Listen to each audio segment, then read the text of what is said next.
Estridón tradujo al latín. Este hombre, San Jerónimo, él encontró escrito, ¿no?, una Biblia, varios escritos, pero ya la Biblia como tal, el canon que se había hecho ya, establecido hasta en ese momento, y él quiso traducirla, él sintió traducirla al latín. Cuando fue traduciendo libro por libro, encontró que muchos de esos libros tenían términos o doctrinas que contradecían la totalidad de todos los libros que se encontraban en el canon de ese momento. Entonces él lo que hizo fue comenzar a separar ciertos libros que traían doctrinas de ocultismo, de brujería, de hechicería, consultar a los muertos, o sea, un sinnúmero de cosas que contradicen los principios doctrinales de santidad de Dios que están en la palabra de Dios. Entonces este hombre, San Jerónimo de Estridón, él vino y comenzó a separar. Y el término apócrifo surge de ahí. Él mismo fue quien utilizó este término de apócrifo para referirse a los libros que eran ocultos o no inspirados. Bien, y dentro de esos libros que él separó están los muy conocidos. Estos libros se encuentran en la Biblia católica. Están el Tobit, libro de Tobit o Tobit, Judith, primer y segundo libro de Macabeos, que son dos, Sabiduría, Eclesiástico y Baruch, que han sido impugnados por judíos y protestantes, es decir, que lo han rechazado, no lo han aceptado, por lo que ya le he mencionado. Tienen doctrinas, tienen ciertos principios que contradicen la totalidad de los libros como tales. Bien, este concilio, este canon que se estableció en ese momento, fue confirmado en el concilio de Hipona, el primero allá a la izquierda, en el año 393, y ratificado en los concilios tercero y cuarto de Cartago, en los años 397 y 419. En ese concilio fue confirmado la reunión que se hizo en el anterior, que fue en el de Hipona. Bien, alabado sea el Señor. Cuando reformadores protestantes lo impugnaron, cuando dice que lo impugnaron, es decir, que lo rechazaron, porque además de los 66 libros que ya habían, se añadieron al Antiguo Testamento 7 más. Es decir, el Antiguo Testamento consta de 39 libros actuales, ¿no? Y el Nuevo Testamento de 27. Más en ese concilio, por intereses de conciliares de católicos, ya de la Iglesia de Roma, propiamente dicho, por intereses que tenían ellos, que vamos a hablar un poquito más adelante de eso, ellos incluyeron esos 7 libros. Entonces, en el concilio, en la parte de cuando la reforma protestante, ellos lo impugnaron, y el canon católico fue confirmado por decreto. Oiga, por decreto, en la cuarta sesión del Concilio de Trento, el 8 de abril de 1546. Ahora bien, ninguna de estas decisiones fue reconocida ni asumida ni por protestantes surgidos a partir del siglo XVI, ni por distintas denominaciones paraprotestantes que también surgieron a partir del siglo XIX. El canon de las Biblias cristianas ortodoxas es aún más amplio que el canon de las Biblias católicas romanas. El Nuevo Testamento fue escrito en lengua griega, el Nuevo Testamento, en lengua griega koiné. En él se cita con frecuencia el Antiguo Testamento en la versión de los 70, o traducción del griego del Antiguo Testamento, que también vamos a hablar un poquito más adelante de él. El siglo XVI. En este siglo, cuando ven una imagen ahí de famosamente Martín Lutero, cuando está presentando sus 95 tesis, cuando él también estuvo indagando en los escritos bíblicos y vio que habían cosas que contradecían la misma palabra de Dios, y él entonces en este movimiento comenzaron a experimentar un alto desgaste en discusiones filosóficas, porque había un grupo que creía una cosa y otro grupo se iba por el lado de otro, y hubo muchas disensiones en ese tiempo. Pero a la vez, para menguar este problema de que cuál libro era así, cuál no, se definió el principio llamado sola escritura, la sola escritura, que significa que solamente la Biblia puede ser considerada fuente de doctrina cristiana, la Biblia. Eso lo dice Martín Lutero y un grupo más que estuvo con ellos en ese tiempo. Ahora, por el otro lado, la Iglesia Católica de ese entonces atiende a lo que ellos sostenían, dice ellos, que también, además de la Biblia, los cristianos de hoy en día y en aquel entonces creemos que la Biblia es inspirada por Dios y es la fuente de doctrina, y que es infalible, y ella no tiene nada más que buscar ni nada más que añadir. Eso decimos nosotros, lo sostenemos y lo profesamos y lo creemos. Y si tenemos que morir por ello, también lo haremos en el nombre de Jesús. Si es necesario. Si es necesario. Ahora bien, a mí a dónde viene el problema. Entonces, la Iglesia Católica, yo digo lo que está históricamente, no me lo estoy inventando, estuvimos buscando informaciones y para llegar a este punto fue mucho trabajo. Resumí así, bien como dice el pastor, un comprimido de lo que ellos sustentaban en aquel entonces. Oiga lo que decía: para la Iglesia Católica Romana, además de la Biblia, también son fuente doctrinal decisiones emanadas de los concilios. Bueno, está en último lugar, las decisiones que se emanaban de esos concilios también eran fuente doctrinal, o sea, considerados como provenientes de iluminación o revelación de Dios, divina, del cielo. Punto 1. Alabado sea el Señor. Esta divergencia entre cristianos se intensificó después de 1870, cuando el Papa Pío IX declaró que, escuche esto, que él, este Papa, como único sucesor de Pedro, entre comillas, y consecuentemente el custodio, o sea que tiene que custodio y depositario de las llaves del reino de los cielos, se refiere a su persona, él era infalible él en asuntos de fe, moral y doctrina cristiana. ¿Qué les parece? Y yo le puse ahí entre paréntesis: eso es un dogma de la infalibilidad papal, no infalibilidad de la Biblia, no, infalibilidad papal, porque eso es terrenal y humano. La Biblia por sí sola dice que ella misma es su propia intérprete. Cuando Jesús estaba en el desierto, que fue llevado por el Espíritu al desierto, usted recuerda que Satanás se le presentó, ¿no? ¿Y qué le dijo Satanás a Jesús? Di que estas piedras se conviertan en pan, ¿verdad que sí? Y Jesús le dijo: escrito está, no solo de pan vivirá el hombre.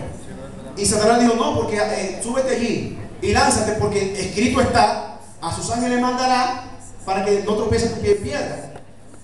Si ponemos a Jesús y a Satanás uno al lado de otro, ambos citando la Biblia, veríamos que no hay diferencia, porque ambos están citando la palabra de Dios. Satanás dice: mira, escrito está esto, esto y esto y esto. Y Jesús dice: escrito está esto, esto y esto y esto. Entonces, pues los dos están predicando, los dos están mencionando la Biblia, los dos están claros, están ciertos. Yo le voy a creer a él y también a él, porque están citando la palabra de Dios. Ahora, ¿dónde está el punto? El meollo del asunto: que Satanás estaba usando la palabra en ese momento, cuando estaba tentando a Jesús, fuera de contexto. Porque él está diciendo: no, porque tírate, porque te mandará, porque, mira, no, porque el versículo, hay gente que tiende a usar un versículo y sacan ese versículo del contexto y lo ponen para acomodarse a una circunstancia de una vida de la persona que en ese momento está viviendo.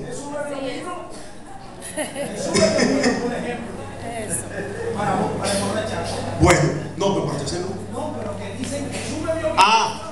Que dicen.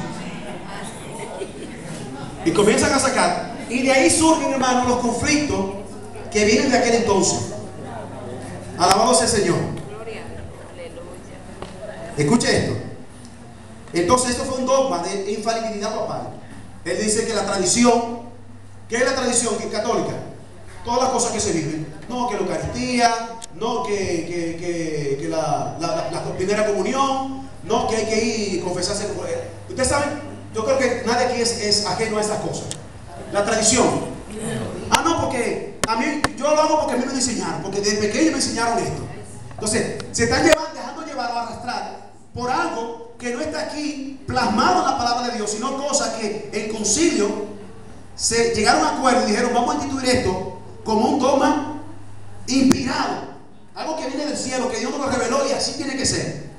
Ahora, cuando tú te vas a la palabra y comienzas a buscar, no vas a encontrar ni papa, nada vas a encontrar ahí, porque en la Biblia no aparece nada de eso. Ahora, yo le reto a la gente, al cristiano y al que nos está visitando hoy en día, que busque una Biblia. Si no la tiene, cómprala y comienza a leerla, para que sus ojos sean abiertos, para que verdaderamente salgan de ese engaño en el que han sido sumergidos desde su niñez.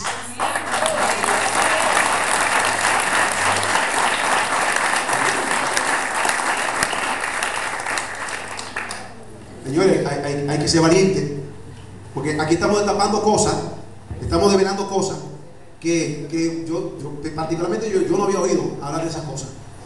La tradición es una de ellas, los padres de la iglesia es otra cosa, los discípulos de los apóstoles y los concilios. Alabado sea el Señor. Pasamos a la siguiente parte. Antiguo Testamento, o sea, los manuscritos. Aquí tenemos, hermanos, en pantalla unos fragmentos de manuscritos de la Septuaginta, que ahora vamos a explicar eso, lo que es los 70. La Septuaginta, la versión de los 70, que es donde surge la Biblia que tenemos hoy en día. El canon es real. O la Biblia de los 70, ahí está en romano. La Biblia griega, comúnmente llamada Biblia Septuaginta o Biblia de los 70, y generalmente abreviada simplemente LXX, que es la L es el 50 y 2X20, 10 y 10 sumados son 70, fue traducida de textos hebreos y arameos, es decir, de los originales. Los copistas que se encargaron de ellos tomaron los textos originales, los manuscritos, y de ahí fueron traduciendo literalmente al idioma que en ese entonces estaba hablando, que ya fue cambiando. Y de ahí surge la versión de los 70, esa Biblia. Más antiguo de los posteriores. La Biblia Septuaginta fue el texto utilizado por las comunidades judías de todo el mundo antiguo, más allá de Judea, y luego por la iglesia cristiana primitiva de habla y cultura griega, que es lo que dicen de los helenizados, los que vivieron en ese tiempo. Bien. Actualmente hay Biblias orientales que continúan utilizando el mismo orden y número de libros de la Septuaginta en su Antiguo Testamento. Además de la Septuaginta, el cristianismo posteriormente añadió diversos escritos que se convertirían en el Nuevo Testamento, los 27 libros que están delante, a partir de los Evangelios hasta Apocalipsis.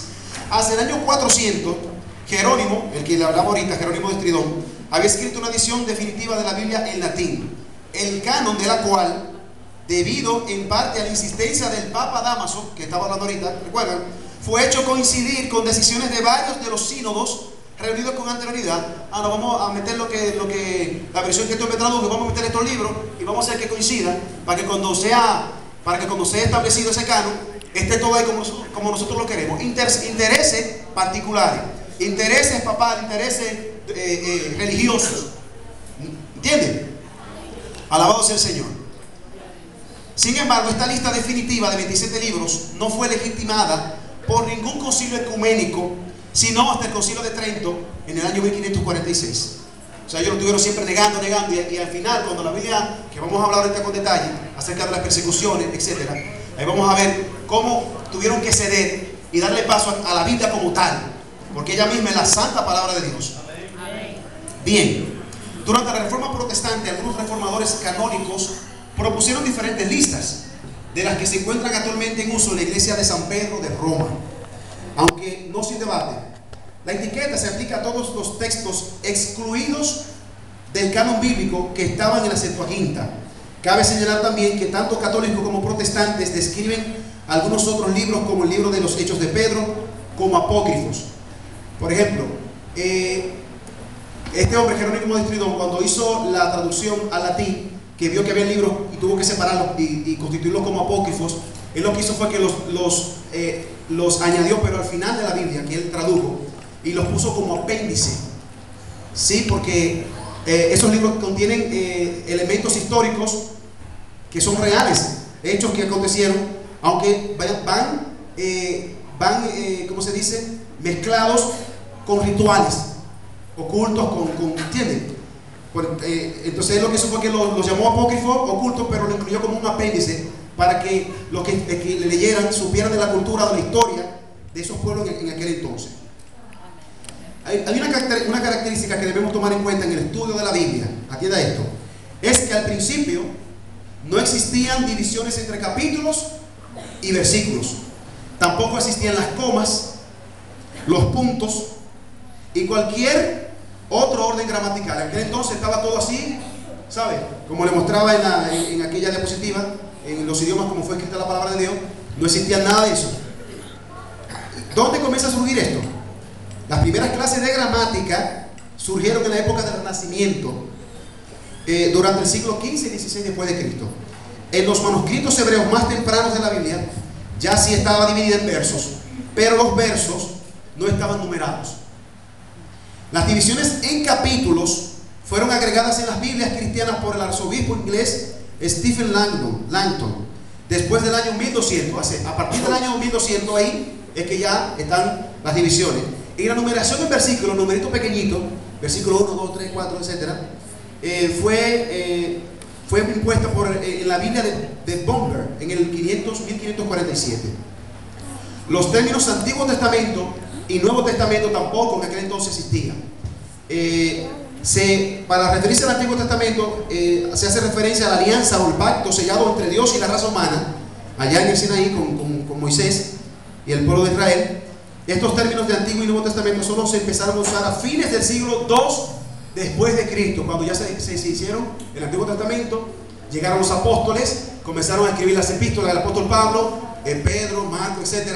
Y cuando fueron incluidos ya en el canon, ya se les llamó Nuevo Testamento, para hacer una diferencia del Nuevo Pacto y el Antiguo Pacto. Bien, las Escrituras, la Biblia hebrea o Tanaj. Yo extraje dos imágenes, una Biblia actual, el Tanaj, que lo usan allá en Israel, y otro que es un manuscrito, que es el mismo, uno que es antiguo y otro que fue llevado ya impreso por una imprenta como un libro normal actualmente. Esta Biblia hebrea o Tanaj está dividida en tres secciones: los cinco libros de Moisés, la ley o Torá, ¿saben? Génesis, Éxodo, Levítico, Número, Deuteronomio, el Pentateuco. Los libros escritos por los profetas hebreos, los profetas o Neviim. Y unos libros que no entran en las dos categorías anteriores, que son las escrituras o Ketubim. Estos son conocidos como agiógrafa o simplemente las escrituras. Cuando Jesús se encontraba en el aposento alto, les dijo a sus discípulos que era necesario que se cumpliese todo lo que estaba escrito de él en la ley de Moisés, en los profetas y en los salmos. Eso está en el libro de Lucas 24:44. Y cuando Jesús hace esto, que dice que era necesario que se cumpliese lo que estaba escrito de él en la ley de Moisés, en los profetas y en los salmos, estaba como corroborando que ese debería ser, o era ya, el canon que ya estaba establecido en este entonces, independientemente de que otras corrientes quisieran incluir otros cánones diferentes. La Biblia judía fue escrita predominantemente en hebreo, pero tiene algunas partes que fueron escritas en arameo. La Biblia hebrea es llamada también Antiguo Testamento para diferenciarla del Nuevo, que es la parte que narra la vida de Jesús y sus predicaciones, entre otras cosas. La Biblia cristiana contiene la totalidad de este que está aquí, el Tanaj o Antiguo Testamento, junto con un grupo de escrituras posteriores conocidas como Nuevo Testamento. Para el siglo XVI se mantuvo en Occidente la traducción latina de San Jerónimo, que fue la que yo le dije, la Vulgata, que él tradujo, conocida como la Vulgata, que incorporaba tanto el canon judío como aquellos escritos de la Septuaginta griega. Bien, lo apócrifo, la Biblia católica. Tengo una imagen de la Biblia católica que es igual que nuestra Biblia, idéntica. Lo único que entre el Nuevo y el Antiguo Testamento, justo antes de Mateo y después de Malaquías, se encuentran los 7 libros que le mencioné anteriormente. Alabado sea el Señor. También se le conocen, además de apócrifos, como deuterocanónicos. El término apócrifo es usado por los cristianos y deuterocanónicos por los católicos. Alabado sea el Señor. Hay una parte que quiero hacer referencia, quiero que me pongan mucha atención en este punto. Dice: si alguna persona quiere indagar acerca de si un libro de los llamados apócrifos debería estar aceptado plenamente por la comunidad cristiana, bastaría con intentar sostener su contenido a la luz del contenido general. Por ejemplo, yo agarro un libro de la Biblia. Hay gente que han excluido libros de esta Biblia, dicen: no, el libro de Malaquías, por ejemplo, ese libro no puede estar ahí, porque este libro contradice o no es inspirado. Lo que tenemos que hacer es leer ese libro y ver si lo que se escribe en él, lo que se dice de él, está en completa consonancia y congruencia o va paralelo a los demás libros que están contenidos en la palabra de Dios. Eso es lo que se llama principio de no contradicción, que un libro no puede contradecir lo que ya dicen los demás libros como un todo. Si un libro contradice los otros libros, hay problema ahí. Eso es lo que acontece con los libros de Tobit, Judith, primer libro, el segundo libro de Macabeo, Eclesiástico, etc. Con la reforma protestante, Martín Lutero cuestionó la necesidad, él cuestionó acá, ¿por qué hay que mantener los libros apócrifos junto con los del canon judío? ¿Por qué? y los agrupó entonces como un apéndice edificante. Sin embargo, el canon de la Biblia de los 70, como le decía ahorita la Septuaginta y la Vulgata, en el concilio del Trento del 545, reconociendo más claramente la canonicidad de algunas escrituras cuestionadas por Lutero, que desde ese mismo siglo comenzaron a ser llamados deuterocanónicos, como les especificaba. Alabado sea el Señor. La conservación. Sí, cánones bíblicos. La conservación. Glorificado sea el Señor. Existen opiniones divididas en cuanto a la afirmación de que gran parte de la Biblia se ha conservado sin cambios importantes hasta nuestros días. Actualmente, la creencia común en casi toda la cristiandad supone la infalibilidad o inerrancia del texto bíblico, dando por sentado que la Biblia está exenta de todo error, siendo perfecta como palabra de Dios al hombre. Los defensores de la Biblia de que las escrituras bíblicas son fieles y están completas se basan en la cantidad de copias idénticas que desde tiempos remotos se han realizado de las mismas. Los copistas hebreos de las escrituras, denominados masoretas, que copiaron las escrituras hebreas entre los siglos 4 y 10, solían contar las letras para evitar errores. Se puede decir sin temor a equivocarse que ninguna obra de la antigüedad se ha transmitido con tanta exactitud. Quienes no están de acuerdo con las afirmaciones apelan a circunstancias tales como traducciones de un idioma a otro, etcétera, etcétera. Aquí vemos los fariseos, que ellos sostienen la ley, los profetas y los escritos, están en la ley ellos, se quedan ahí. Los saduceos, que también con lo que el Torah, el Neví, los profetas y el Ketubim, y los judaizantes, que ellos sostienen, tienen su Biblia propia, que es el Yamnia o Yavne, como su doctrina. Hay un punto que es la arqueología, que es un tema muy detallado, que si entramos en detalle ahí nos iríamos muy lejos. Y para aprovechar el tiempo ya para entrar a lo que es la parte de las persecuciones, yo creo que los chicos que se vayan preparando, si están listos ya, vamos a entrar al tema de las persecuciones. Alabado sea el Señor. No sin antes hablar del primer mártir cristiano. ¿Quién fue? A ver, ¿quién fue? ¿Qué pasó con Esteban? ¿Le dieron palo? A tu lado. Apedreado, ¿no? Fue lapidado. Ahí vemos una imagen descrita. Recuerden que en aquel entonces, ahora vamos a presentar muchas diapositivas acompañadas con dramas que van a ser representados aquí. Porque en aquel entonces, como sabemos, no hay cámara no había cámara de fotografía ni nada de eso. Y entonces los pintores lo que hacían era pintar lo que acontecía. Bien. Glorificado sea el Señor. Gloria a Dios. Ahí vemos otra imagen de Esteban. Para hablar de las persecuciones tenemos que irnos directamente, enfocarnos en el mapa. ¿Dónde ocurrieron ellas? Aquí vemos un mapa de Europa. También con la parte de abajo es África y la parte de la derecha es Asia. En este territorio se extendió el Imperio Romano y las persecuciones comenzaron desde la parte oriental, Israel, Armenia, y se extendieron hasta incluso España. Vamos a ver si el tiempo nos da para hacer un poquito de alusión de histórica de las persecuciones aquí en España. Comenzamos con la primera historia de las 10 persecuciones, con la de Nerón. Nerón fue el 6º emperador de Roma. Este monarca reinó por el espacio de 5 años de una manera tolerable, pero luego dio rienda suelta al mayor desenfreno y a las más atroces barbaridades. La primera persecución de la iglesia tuvo lugar en el año 67 después de Cristo. Alabado sea el Señor. Orden que fue cumplida por sus oficiales, guardas y siervos, mientras la ciudad imperial estaba en llamas.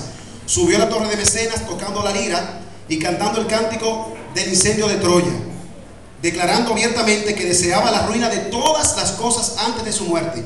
Además del gran edificio del circo, y vemos la ciudad, una imagen de la ciudad cuando fue quemada.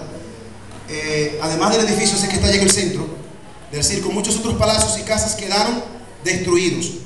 Varios miles de personas perecieron en las llamas, o se ahogaron en el humo, o quedaron sepultados bajo las ruinas.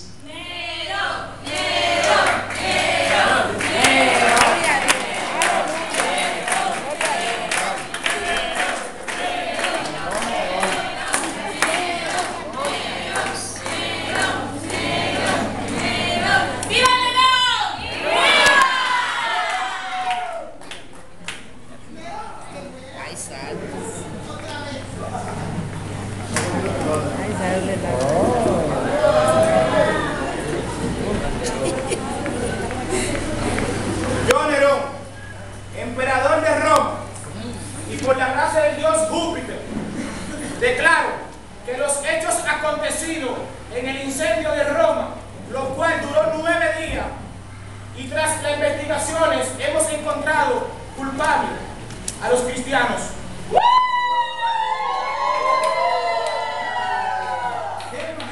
Por tanto, yo, Nerón, descargaré toda mi ira sobre esas ratas llamadas ser cristianas. Serán perseguidos hasta darle muerte y serán quemados vivos uno por uno. Serán decapitados hasta que mueran. Y por último, serán despedazados en trozos. He dicho.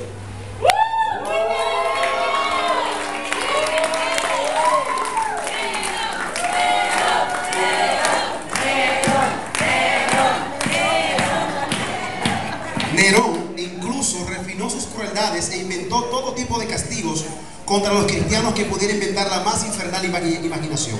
En particular hizo que algunos fueran cocidos en pieles de animales silvestres, antojándolos a los perros hasta que estirparan. A otros los vistió de camisas atizadas con cera, atándolos a postes, y los incendió en sus jardines para iluminarlos. Los utilizó como antorcha, como lámparas en la noche. Esta persecución fue general por todo el imperio romano, pero más bien aumentó que disminuyó el espíritu del cristianismo.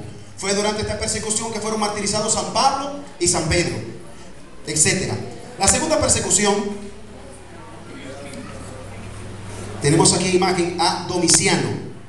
Domiciano, el emperador Domiciano fue de natural inclinado a la crueldad y dio muerte primero a su hermano. Porque la crueldad de este hombre, mató a su hermano y luego suscitó la segunda persecución contra los cristianos a la altura del año 81 después de Cristo. En su furor dio muerte a algunos senadores romanos, a algunos por malicia y a otros para confiscar sus fincas. Luego mandó que todos los pertenecientes al linaje de David fueran ejecutados. Entre los numerosos mártires que sufrieron durante esta persecución estaban Simeón, obispo de Jerusalén, San Juan, que fue herido en aceite y luego desterrado a Patmos. Veremos una imagen más adelante. Y muchos más. Voy a cortar por el tiempo. Durante este reinado se redactaron varias historias inventadas con el fin de dañar a los cristianos. Tal era el apasionamiento de los paganos que si cualquier hambre, epidemia o terremotos asolaban cualquiera de las provincias romanas, se le achacaban ¿a quién? A los cristianos. Ellos no lo culpaban. Si había un terremoto, los cristianos. Una peste, mira, los cristianos. Y muerte con ellos contra los cristianos. Otra dificultad fue que cuando cualquier cristiano era llevado ante los tribunales, se le sometía a un juramento de prueba.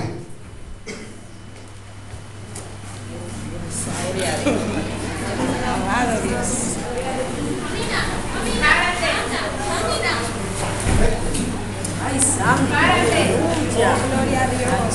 Oh, Señor.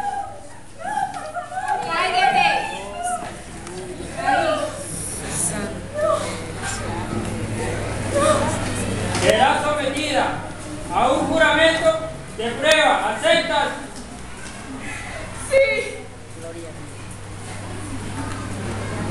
¿Renuncias al Señor tu Dios? Sí. Mentirosa. Tu vida muestra que eres sierva de tu Dios. Llévala a la hoguera con ella. Gloria a Dios. Santo. Este juramento de prueba se sometía a ese juramento de prueba y si rehusaban tomarlo,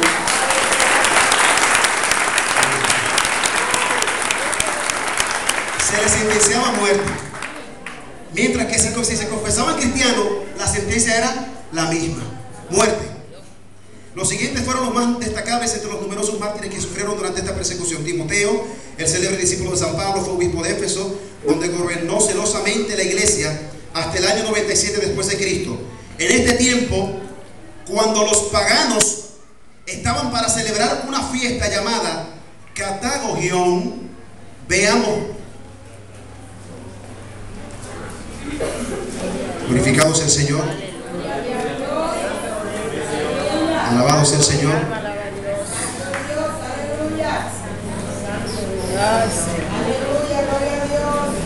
Bendito sea Jesús. ¿Quién vive?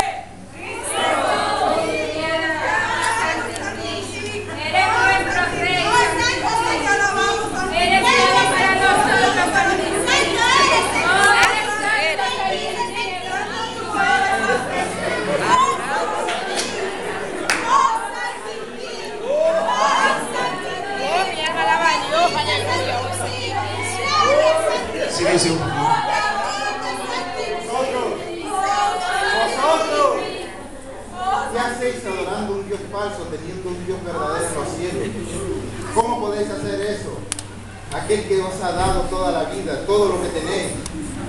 Arrepentidos y adorad al verdadero Dios. Dejad de adorar eso, que eso no sirve para nada.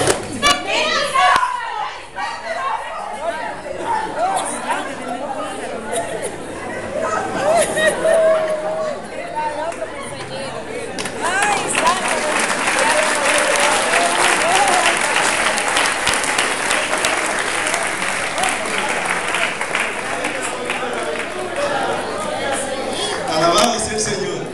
Timoteo, como lo vimos aquí, enfrentándose a la procesión, lo reprendió severamente por su ridícula idolatría, lo que exasperó de tal manera al pueblo que cayeron sobre él con palos y lo apalearon tanto, lo apalizaron de tal manera tan terrible que expiró 2 días después.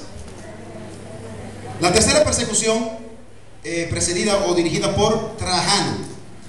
Sí, este hombre comenzó en el año 108 después de Cristo. Plinio el joven fue un hombre erudito y famoso. Viendo la lamentable matanza de los cristianos, este hombre observaba cómo mataban a los cristianos, y movido por ella esa compasión, escribió a Trajano, a este emperador, como pidiéndole súplica para que dejara ese asunto, que no matara gente. Dice que él le decía que comunicándole que había muchos miles de ellos que eran muertos a diario, que no habían hecho nada contrario a las leyes de Roma, por lo que no merecían persecución. Y esto fue lo que escribió: todo lo que ellos contaban acerca de su crimen o error, como se tenga que llamar, solo consistía en esto: que solían reunirse en determinado día antes del amanecer y repetir juntos una oración compuesta en honor de Cristo como Dios, y a comprometerse por obligación, no ciertamente a cometer maldad alguna, sino al contrario, a nunca cometer hurtos, robos o adulterio, a nunca falsear su palabra, a nunca defraudar a nadie, después de lo cual era costumbre separarse y volverse a reunir después para participar en común de una comida inocente. Eso, por esto era que mataban a los cristianos, porque se reunían. ¿Cuántas veces no hemos visto nosotros aquí? ¿Saben? La gente que... Porque aquí es sencillo. En esta persecución sufrieron el bienaventurado mártir Ignacio. Va a ser representado por una chica, pero fue Ignacio, que es tenido en gran reverencia entre muchos. Este Ignacio había sido designado al obispado de Antioquía, siguiendo a Pedro en sucesión. Algunos dicen que al ser enviado de Siria a Roma porque profesaba a Cristo, fue entregado a las fieras para ser devorado. También se dice de él que cuando pasó por Asia, la actual Turquía, estando bajo el más estricto cuidado de sus guardianes, fortaleció y confirmó a las iglesias por todas las ciudades por donde pasaba, tanto con sus exhortaciones como predicando la palabra de Dios. Así escribió a la iglesia de Roma, exhortándoles para que no emplearan medio alguno para liberarle de su martirio, no fuera que le privaran de aquello que más anhelaba y esperaba. Hermanos, no dejen de predicar. ¡Cállate! Cristo. Aunque la situación es ¡Cállate, no hables! sigan adelante. ¡No hables! Ustedes todos, romanos, que están aquí en esta hora, pensando que yo estaré en este enfrentamiento por algún crimen, pues no es por algún crimen que estoy aquí, es por mis creencias en Cristo Jesús, que estos me han traído aquí para ser devorados por estas bestias. Pero ¿sabes? Yo ahora soy un discípulo de Cristo. Nada me importa las cosas visibles o invisibles, que la cruz y el fuego, que la rotura de mis huesos o el desgarro de todo mi cuerpo, y que venga toda malicia sobre mí, sea así, si solo puedo ganar a Cristo. ¡Cállate! ¡Cállate para los leones! ¡Vamos! E incluso cuando fue sentenciado a ser echado a las fieras, tal era el ardiente deseo que tenía de padecer, que decía cada vez que oía rugir a los leones: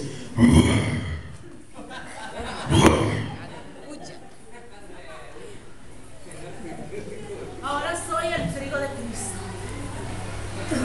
y seré molido con los dientes de estas fieras salvajes para hacer poder hallado pan puro.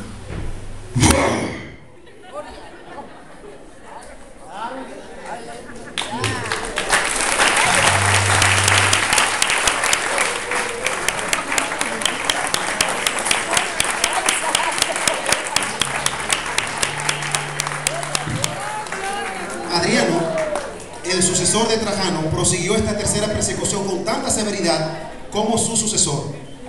Alrededor de este tiempo fueron martirizados Alejandro, obispo de Roma, y sus 2 diáconos, también Quirino y Hermes con sus familias, Zeno, un noble romano. Alrededor de 10.000 otros cristianos fueron martirizados.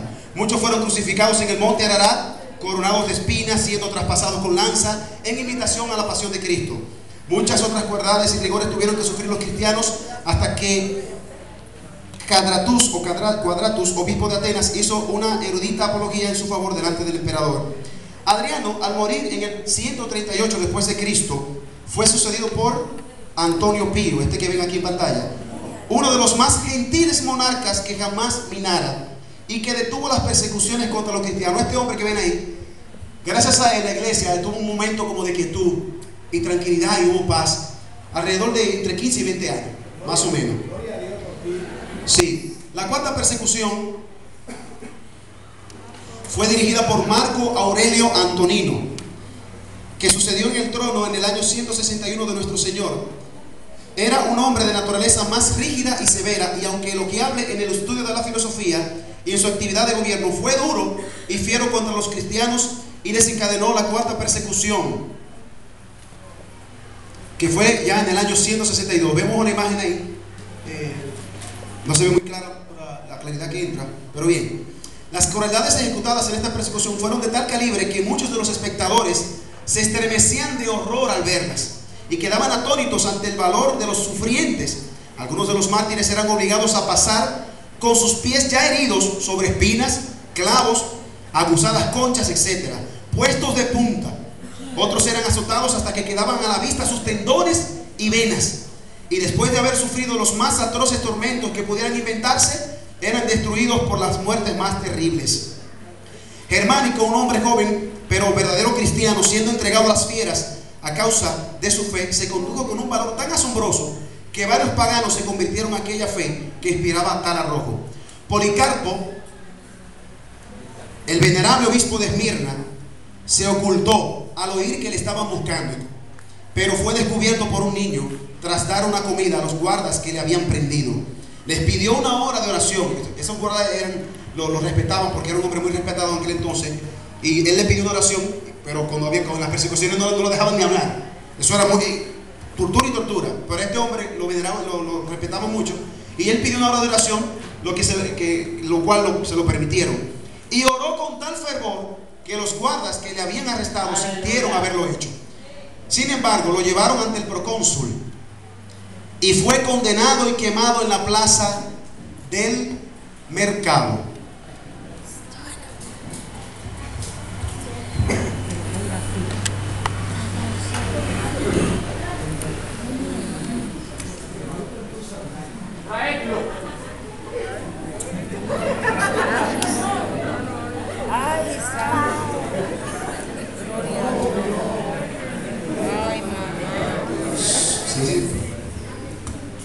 Jura contra tu Dios y te daré libertad.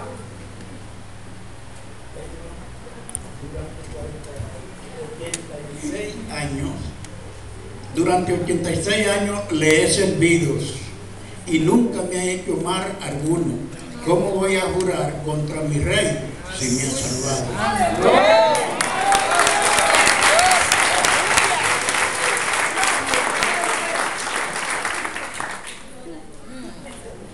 En la estaca fue solo atado y no clavado como era costumbre a Policarpo, porque les aseguró él, a Policarpo dijo, que se iba a quedar inmóvil.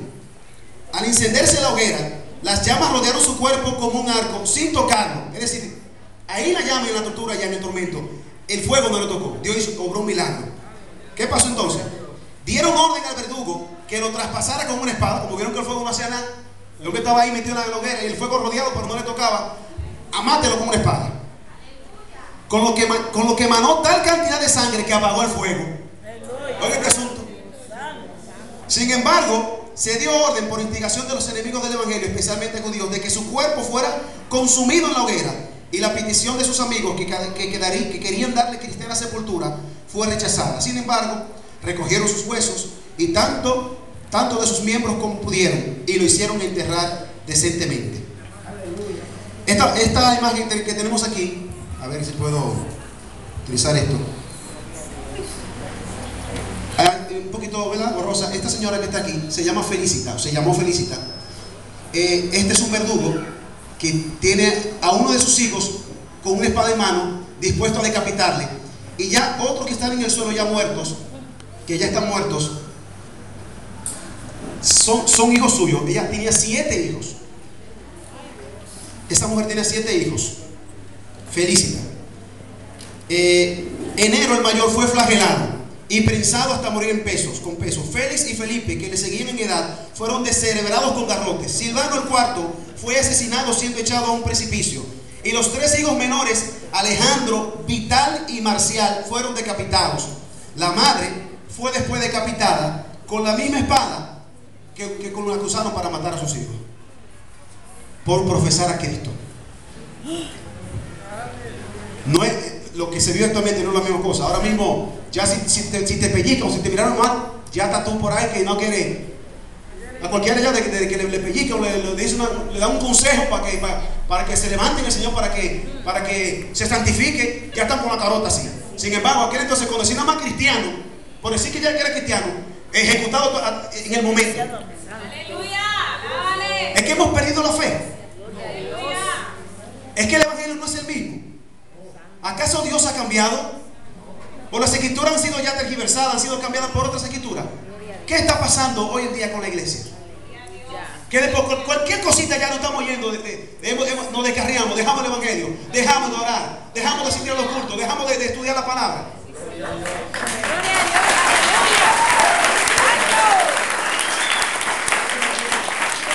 Usted sabe lo que es ver sus 7, esta mujer tiene 7 hijos, Felicita, y verlo uno a uno, que lo maten uno delante de ella. Oye, yo creo que yo puedo decir que si yo veo que mi hija, yo renuncio como humano. Tiene que ser, Dios dame fuerza y una voluntad tan firme y una fe tan inquebrantable, que aunque yo la vea que la maten, yo diga, no, yo sigo firme en mi decisión de seguir a Cristo. Pero esta mujer tenía 7 hijos, y uno tras otro, cada uno fue muerto de diferente manera, como para provocarla, para que renunciara a su fe. Y esa mujer se mantuvo firme. Esto debe ser una enseñanza fuerte para la iglesia del Señor en este tiempo. Alabado sea el Señor. Varios fueron decapitados, como vemos en la imagen, por rehusar sacrificar a la imagen de Júpiter, en particular Concordo, diácono de la ciudad de Espolito. Al levantarse en armas contra Roma, algunas de las agitadas naciones del norte, el emperador se puso en marcha para enfrentarse a ellas. Sin embargo, se vio atrapado en una emboscada y temió perder todo su ejército.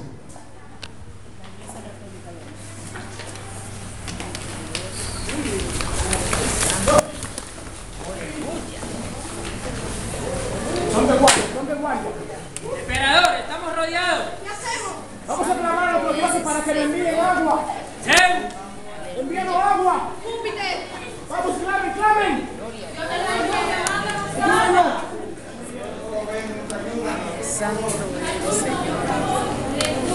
Mi alma alaba a Dios, aleluya. Señor, te lo suplicamos, por favor.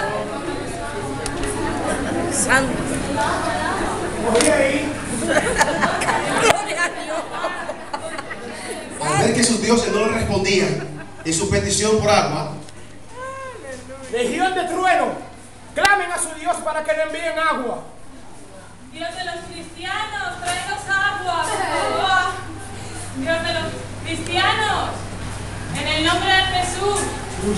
de inmediato tuvo lugar una milagrosa liberación. Cayó una cantidad prodigiosa de agua que fue recogida por los hombres, haciendo presas, y dio un alivio repentino y asombroso.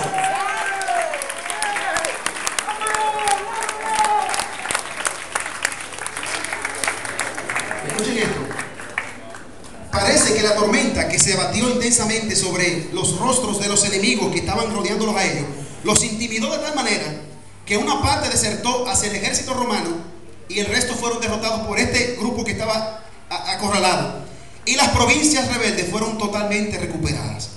Este asunto, este milagro porque este emperador en su propio ejército tenía un batallón, una legión, que eran entre 4 y 5 mil soldados, que eran cristianos. O sea, tenían romanos y tenían gente que eran cristianos, protestantes. Y como ellos vieron que a sus dioses no le respondieron, él dirigió la palabra al batallón, a la legión que eran cristianos, clamen a su Dios. Cuando ellos clamaron a Dios, cayó agua. Entonces, este hombre, cuando vio este asunto hizo que la persecución amainara por algún tiempo, al menos en aquellas zonas, inmediatamente bajo la inspección del emperador. Pero nos encontramos que pronto se desencadenó en Francia, particularmente en Lyon, donde las torturas que fueron impuestas a muchos de los cristianos casi rebasan la capacidad de descripción.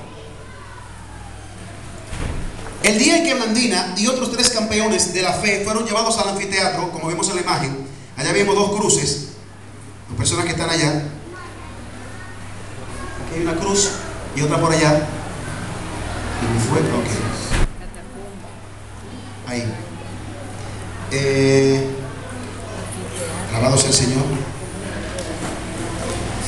A ella la colgaron de un madero fijado sobre el suelo y la pusieron a las fieras como alimento. Mientras tanto, ella con sus fervorosas oraciones alentaba a los otros, pero ninguna de las fieras la tocó a ella, por lo que fue vuelta a llevar a la mazmorra.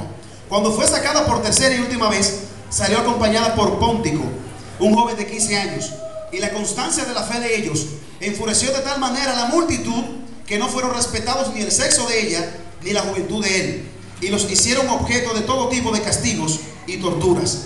Fortalecido por Blandina, él, el muchacho, perseveró hasta la muerte, y ella, después de soportar los tormentos mencionados, fue finalmente muerta con espada.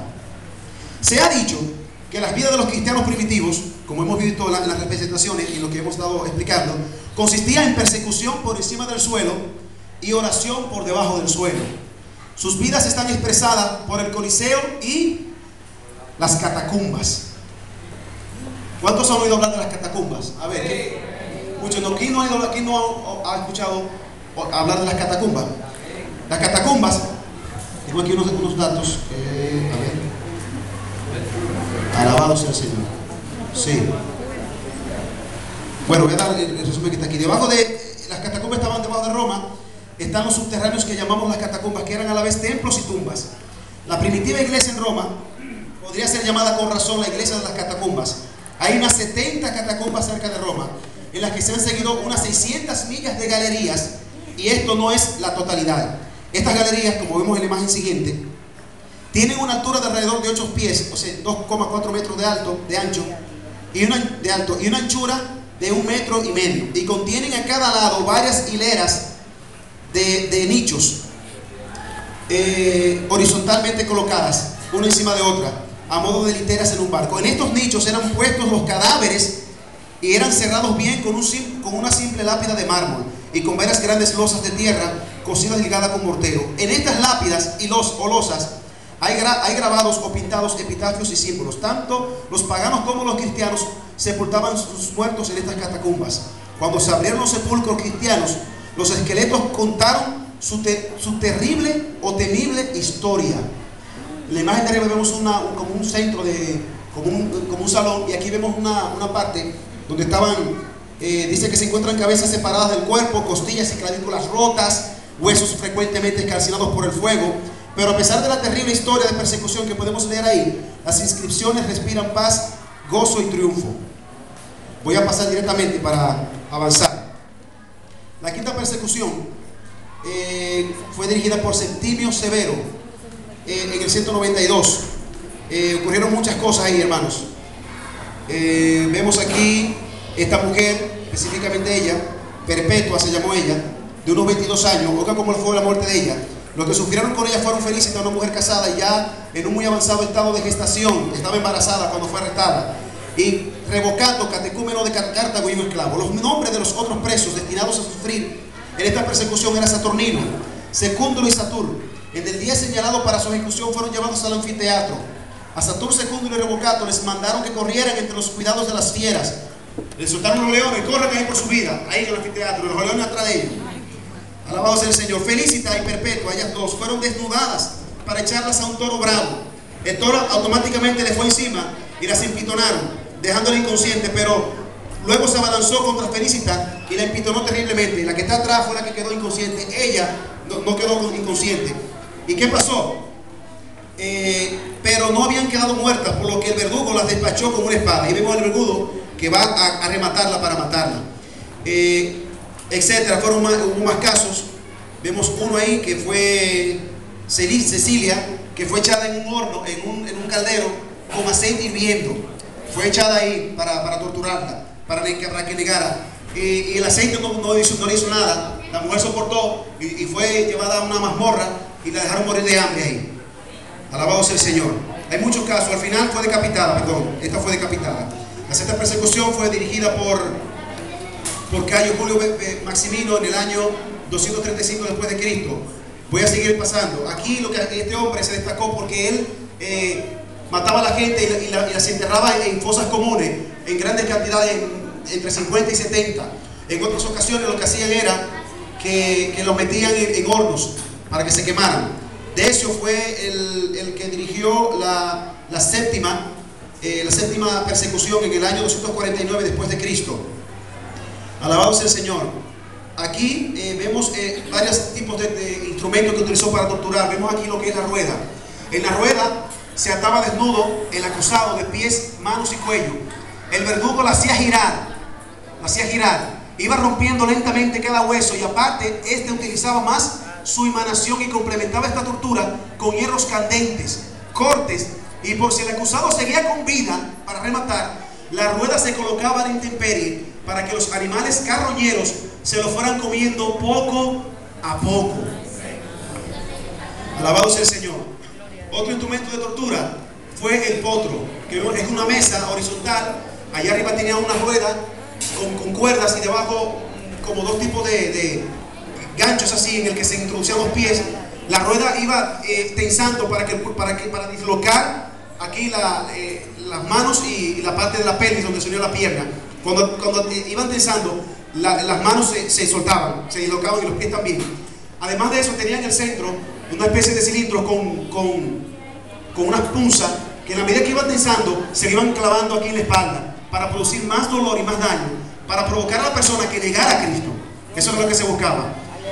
Alabado sea el Señor. Otro de los instrumentos utilizados eran tenazas, pinzas, garfio, que las quemaban, las ponían a rojo vivo en fuego y se las pegaban a la piel para que la persona sufriera y negara a Cristo.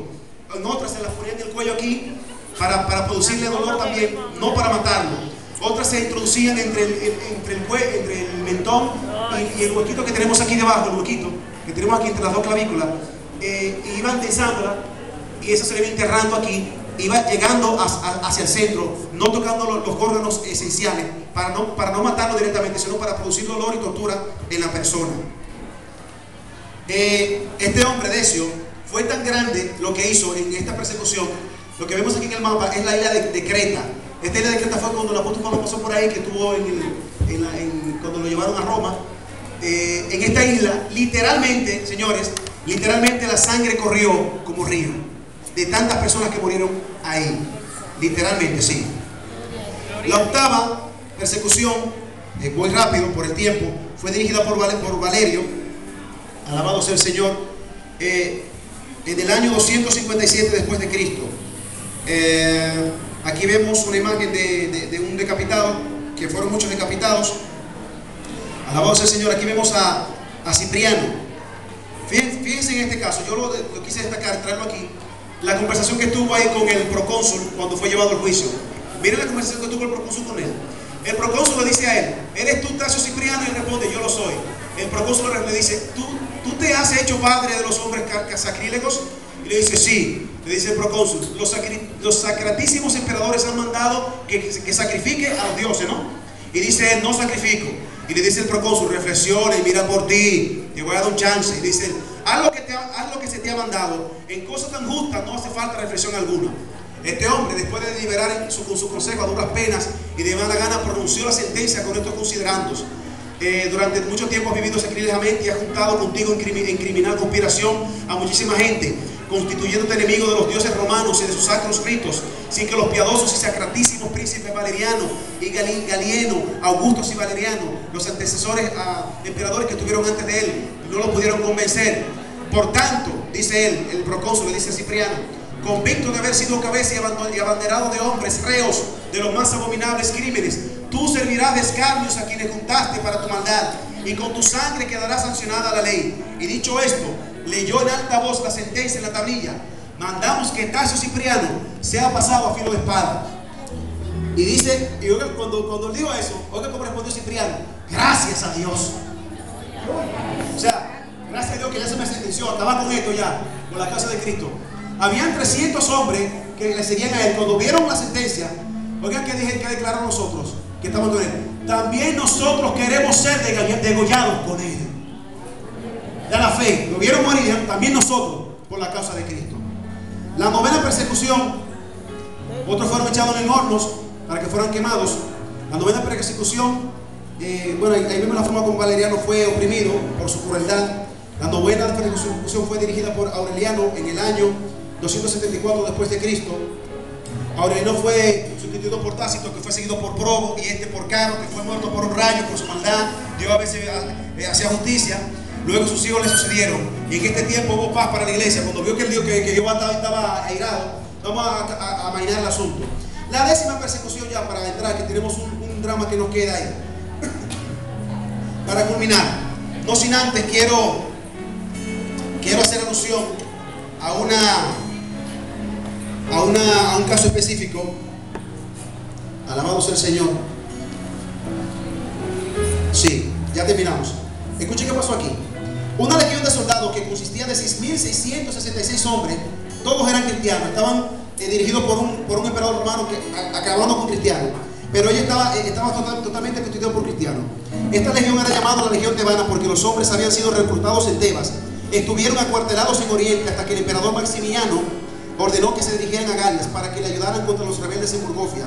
Pasaron los Alpes, entraron. Bueno, ¿qué pasó? Él les ordenó que cumplieran un pacto para que mataran a los cristianos y para que sacrificaran a los ídolos, y ellos dijeron que no. Entonces dijo que lo iban a desmar. 1 de cada 10 iba a ser muerto, y fueron muertos delante de los otros. Cuando vieron que no quisieron acceder, volvieron y mataron 1 de cada 10, y poco fueron matando. A la tercera vez, cuando vieron que no hacían caso, llamó a la otra legión y dijeron: acaben con ellos. Era tal la maldad que este emperador romano prefirió quedarse sin ejército antes que seguir con cristianos fieles al Señor Jesús. Lo prefirió matar. La décima persecución, dirigida por Diocleciano, fue la más terrible de todas hasta ese punto. Fue en el año 303. Aquí, en el día fijado, este hombre se metió dentro de las iglesias, forzando las puertas y sacando todos los libros, y los quemaban. Quemaban los libros. Y por si fuera poco, dijo: quemen también la iglesia. Después que acababan con los libros aquellos afuera, quemaban la iglesia. Y para rematar, arrasó con todas las casas, con los cristianos dentro. Quemaban las casas con los cristianos dentro y morían en ese acto. Alabado sea el Señor. Otros le ataban piedras en su cuello, en sus pies, y los lanzaban al mar para que murieran ahogados. Alabado sea el Señor. Y aquí tenemos un hecho que con este culminamos. Timoteo, diácono de Mauritania, y su mujer Maura no habían estado unidos por más de 3 semanas en el matrimonio, cuando se vieron separados uno del otro por la persecución. Timoteo, apresado por cristiano, fue llevado ante Arriano, gobernador de Tebas, que sabiendo que guardaba las sagradas escrituras, a ver qué pasa, les mandó que se las entregara para que fueran quemadas.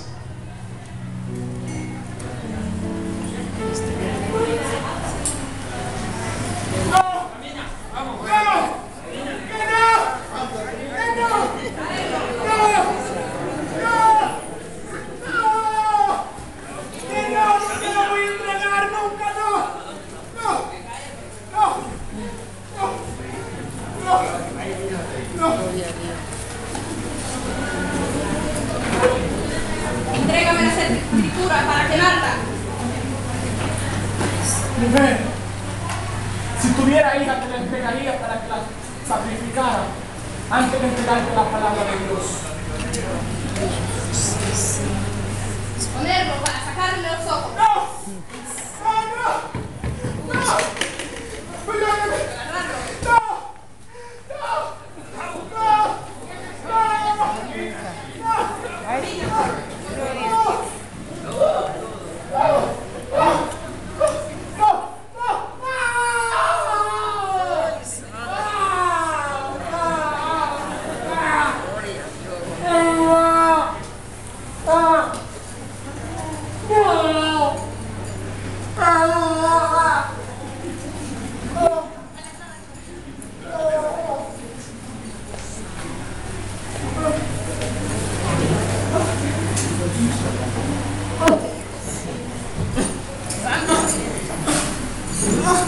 Gloria a Dios.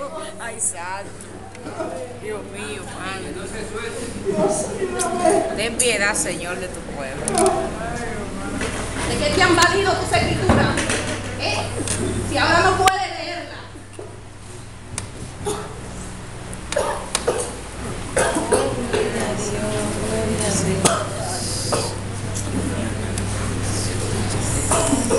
Santo eres. Pero mi amor, ¿qué te ha pasado?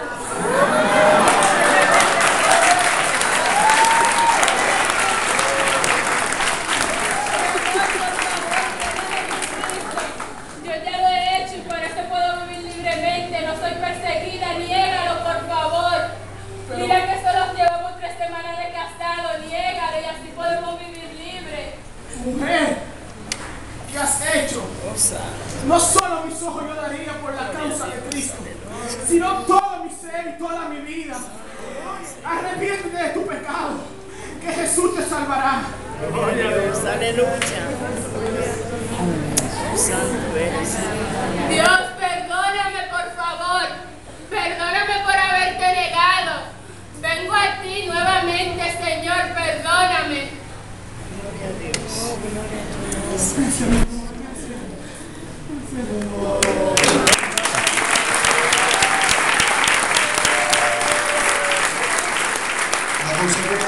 La consecuencia de esto fue que Maura decidió imitar su valor y la fidelidad de su esposo. El gobernador, tras intentar en vano que cambiara de actitud, Otra vez.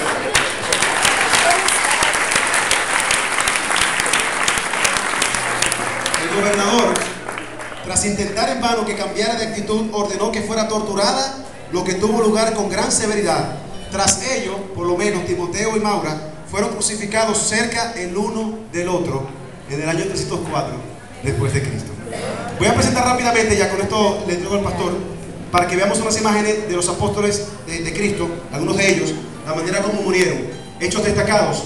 Vemos ahí el apóstol Felipe, con su cabeza atada a un pilar, fue apedreado en Hierápolis, Frigia, en el 54 después de Cristo. Al lado Jacobo, después de haber sido empujado desde el pináculo del templo y haber sido apedreado, un hombre le golpea la cabeza con un garrote mientras él ora por sus perseguidores, terminando así con él en el 63 después de Cristo.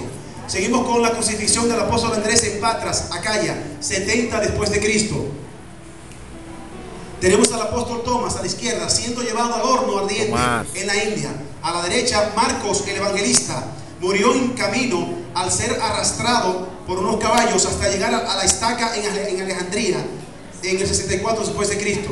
Tenemos también a Lucas el evangelista colgado de la rama de un árbol de olivo por los griegos incrédulos. A la derecha, Pablo, el apóstol Pablo, el apóstol de Cristo, perseguido y finalmente decapitado en Roma bajo el emperador Nerón, 69 después de Cristo, que fue el primero que pasó por aquí. Tenemos aquí un versículo: de cierto te digo, cuando eras más joven te ceñías e ibas a donde querías, mas cuando ya seas viejo extenderá tus manos y te ceñirá otro y te llevará a donde no quieras. Esto digo dando a entender con qué muerte había de glorificar a Dios. Y dicho esto, añadió: sígueme. Juan 21, 18 al 19. En aquel mismo tiempo el rey Herodes echó mano a algunos de la iglesia para maltratarles y mató a espada a Jacobo, hermano de Juan. Hechos 12, 1 y 2. Oyendo estas cosas, se enfurecían en sus corazones y crujían los dientes contra él. Pero Esteban, lleno del Espíritu Santo, puesto los ojos en el cielo, vio la gloria de Dios y a Jesús que estaba en la diestra de Dios, y dijo: he aquí, veo los cielos abiertos y al Hijo del Hombre que está a la diestra de Dios. Entonces ellos, dando grandes voces, se taparon los oídos y arremetieron a una contra él, y echándole fuera de la ciudad le apedrearon. Y los testigos pusieron sus ropas a los pies de un joven que se llamaba Saulo, y apedreaban a Esteban mientras él invocaba y decía: Señor Jesús, recibe mi espíritu. Y puesto de rodillas, clamó a gran voz: Señor, no les tomes en cuenta este pecado. Y habiendo dicho esto, durmió. Hechos 7, 54 a 60.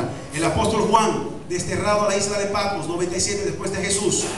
Ignacio, devorado por los leones, que ya lo vimos ahorita cuando ya la echaron. Vemos el martirio de Policarpo, que también lo vimos acá. Alabado sea el Señor. Felicita, presenciando la muerte de sus 7 hijos, que también lo vimos. Alabado sea el Señor. Blandina, asada en una parrilla. Glorificado sea el Señor. En una parrilla, etcétera. La quema de 180 vigencias en la gran hoguera preparada por la iglesia de Roma.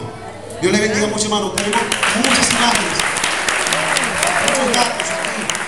Tenemos que resumir por causa del tiempo.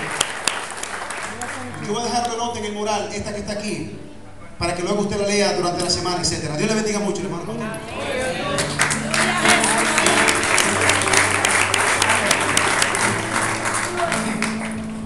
Amén, gloria al Señor. Esos eran los evangélicos en la edad primera. De aquí a este tiempo han cambiado. El tiempo apremia, y a los amigos que nos visitan por primera vez que están acá, los felicito porque han podido soportar y aguantar todos estos años de historia. Amén. Esto está, todo lo que está narrado acá está en la historia.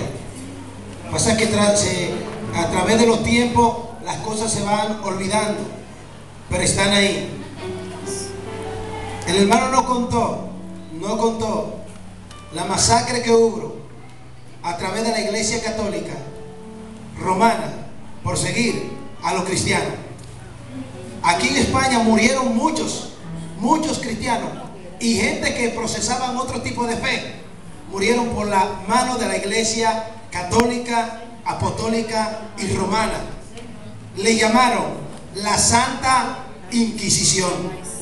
Está en la historia, pero muchos tratan de vendar sus ojos para no ver ni oír cosas de la historia. La Biblia dice: el que quiera seguir en pos de mí, el que quiera, el que lo anhele, el que desee. Esto no es por espada ni por ejército. Esto no es obligatorio. El ser cristiano es algo de voluntad propia. Nadie te puede obligar a ser cristiano. Tú decides ser cristiano. Para que cuando un día venga una persecución y te pongan una pistola en la boca o en la cabeza, tú puedas decir: yo soy cristiano, no porque nadie me ha obligado, sino porque yo he decidido ser cristiano. Amén. Son cosas que están en la historia, están ahí y hablan por sí solas.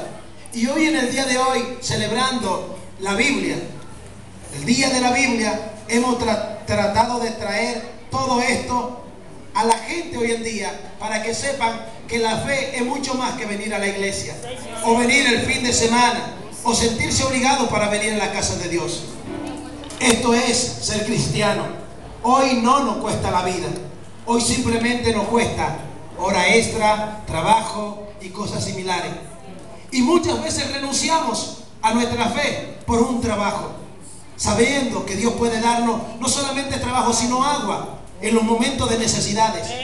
Nos puede dar el trabajo que necesitemos. Nos puede dar todo lo que el hombre anda buscando. ¿Alguien me está escuchando?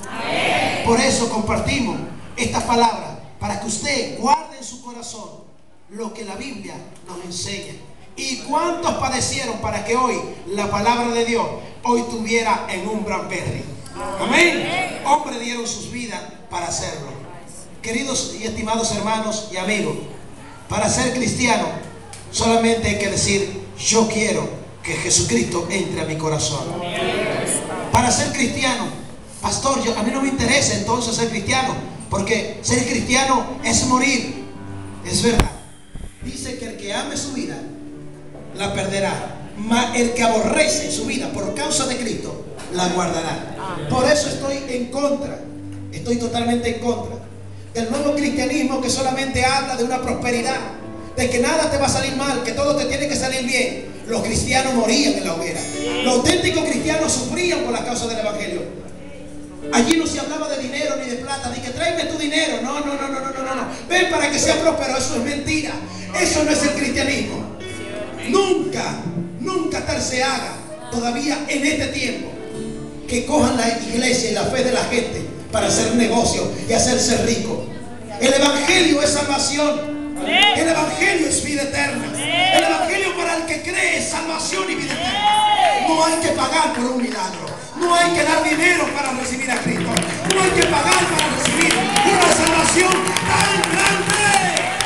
¡Aleluya!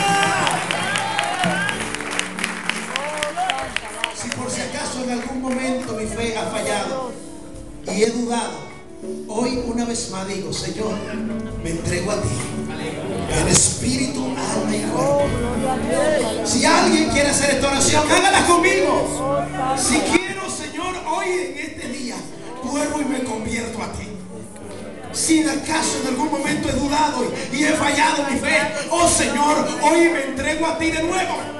Y renueva mi fe, renueva un espíritu recto, que si viene persecución, yo pueda dar mi vida por ti. Quiero decirle, queridos hermanos y amigos, que la persecución no ha dejado de estar. Todavía las iglesias evangélicas en este siglo, en este tiempo donde estamos, la están cerrando. No quieren que se abran iglesias. Después que están abiertas, las cierran, porque no tienen un permiso, y aún teniendo el permiso, aunque rindan las condiciones, se las cierran. 3 meses atrás tuvimos una protesta allá afuera, pidiendo que la iglesia no la cierren, porque aquí en España la están cerrando, y en Europa están cerrando iglesias cristianas evangélicas. La persecución sigue, pero por muy debajo, porque estamos en tiempo de libertad. Hay alguien que me está escuchando en este momento, pero nosotros seguimos abriendo iglesias. Todos los días se reúnen en diferentes lugares gente que están abriendo pequeños grupos de crecimiento, porque la iglesia no hay nada que la detenga, porque cuando Cristo venga se va a llevar la iglesia gloriosa. Dale un fuerte aplauso a aquel que nos dio vida a través de la muerte. ¡Aleluya! Escrito está: solo al Señor tu Dios adorará. Escrito está: solamente de la palabra de Dios vivirá el hombre. Escrito está: solamente a Él honrará. Nada, óigame, ningún cristiano que haya pasado por en la historia de la Biblia, ninguno, ni María, ni Pedro, ni José que cuidó a Jesús mientras Jesús estaba chiquito, nada de eso. A ninguno de esos hay que venerarlo. Al que murió en la cruz del Calvario fue Jesucristo, el único autor y consumador de todo lo que usted está mirando. La historia, Él fue el que la dividió, no hubo nadie más. Amén.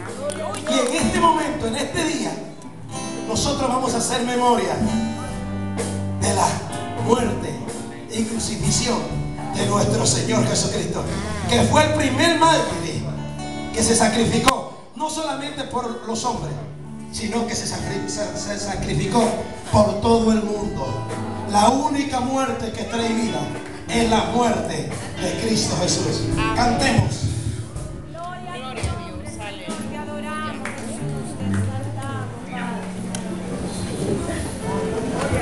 Gloria a Dios, Señor.